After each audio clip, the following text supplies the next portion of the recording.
Cutting costs is not going to be the answer for a shop typically. Cutting prices can be detrimental, and a lot of times you'll see shop owners, they knee-jerk respond to a few people saying, you're expensive, or we're going to lower our prices. But the truth is that really going to make the difference? I'm Jimmy Aluria with Victory Team Building Group. Today, I want to talk to you about prices and how cutting prices is not typically the right answer. Shop owners get feedback from their customers sometimes. And the truth is about 80% of the customers that come into you regularly, they know that you have to make a profit. They want the service. They get a lot of value out of what you provide for them. And I recently did a survey on customers of auto repair, and it was a nationwide survey. So it's not just local, but I asked the question, like, how could they provide more value for the dollars that they're spending? One of the questions was actually, how do you feel about the prices of auto repair? And the majority of the people that answered the survey said, well, they know that auto repair has gone up in price. And they said,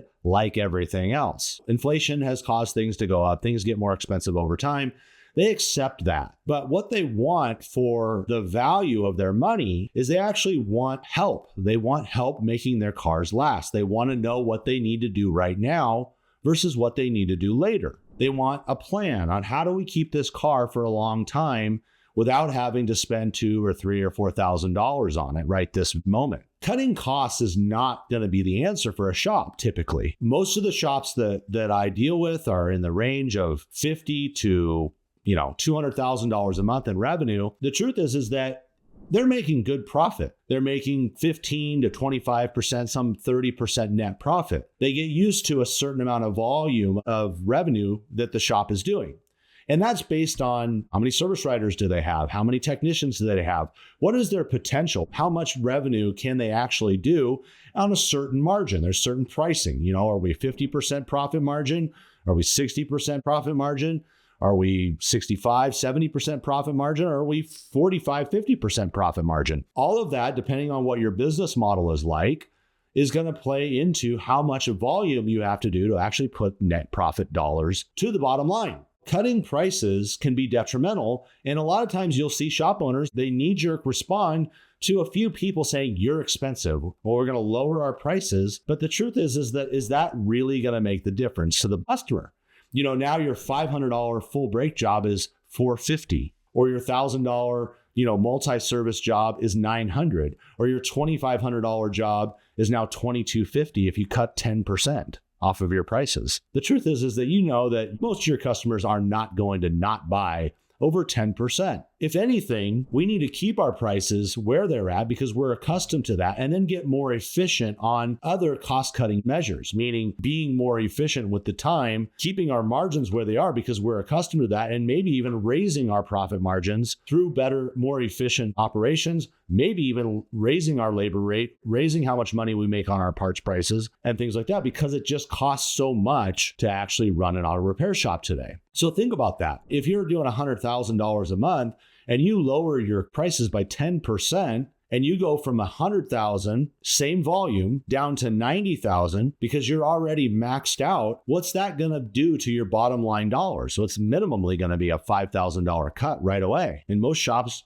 aren't even making that much profit a month. Most shops. I'm not saying somebody that's well-run isn't making profit. I'm saying most shops are basically paying bills, maybe putting a little bit of money in reserves if they're lucky. A 10% price cut can be detrimental to a shop, especially over several months. And the truth is are you going to lose a job over 10%? You shouldn't, because what we need to do is build value. Now, how can we build value for our customers? Well, there's several ways to build value. I mean, when I was surveying these people, I asked them, how could a repair shop provide more value to you in the service than your money is worth to you? Meaning that I'm going to give you this much money. How do I make that feel like they got more than they paid? And the number one answer was, be honest with me. Tell me what's going on with my vehicle. Help me come up with a long-term plan on what I need to do right now and what I can start saving for or be prepared for in the future. That service adds a lot of value to the customers. So we got to be able to have time with the customers to go over everything. Adding value is doing a thorough inspection on the vehicle. We have this amazing technology today with digital inspections. Yes, it's a cost.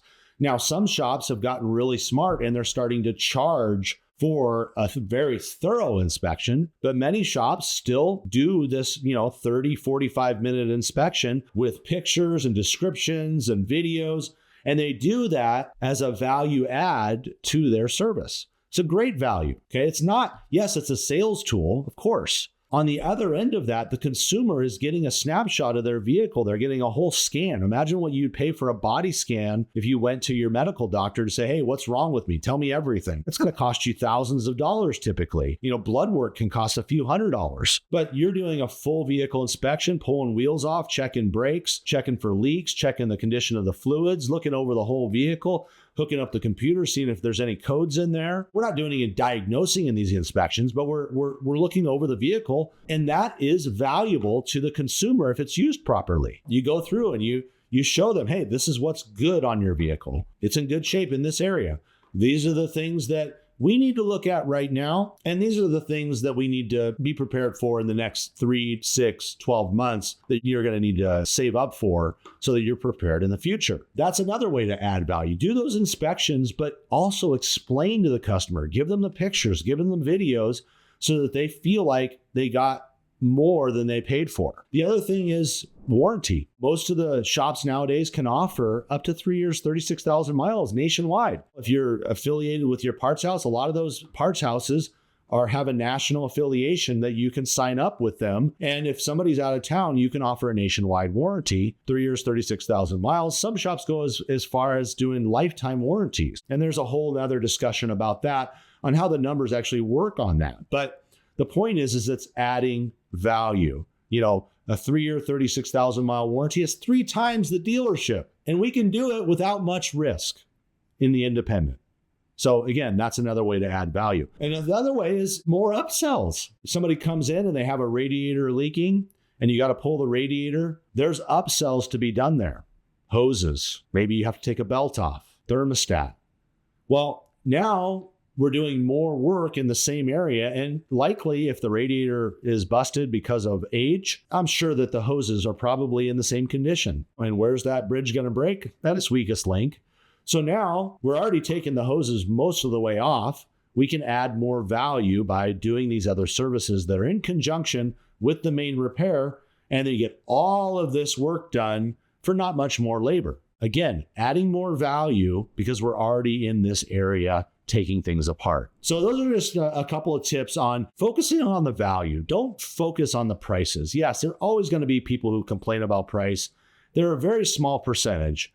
Focus on the value that you give your customers, and you will never have a problem with having enough work and staying profitable. So I hope this helps. A little bit longer video today. So if you need any help at looking at your profit margins, meaning how much profit you have in each job, on average, and where you're at with your net profit, reach out to me. I'd be happy to look at your numbers, and we can look at your financials and see where you're at and see if there's some tweaks that we can make to quickly improve that bottom line dollar. Jimmy Loria with Victory Team Building Group. Give us a call through our website, winningautoshops.com, or contact me directly at jimmy@winningautoshops.com. Have a great day.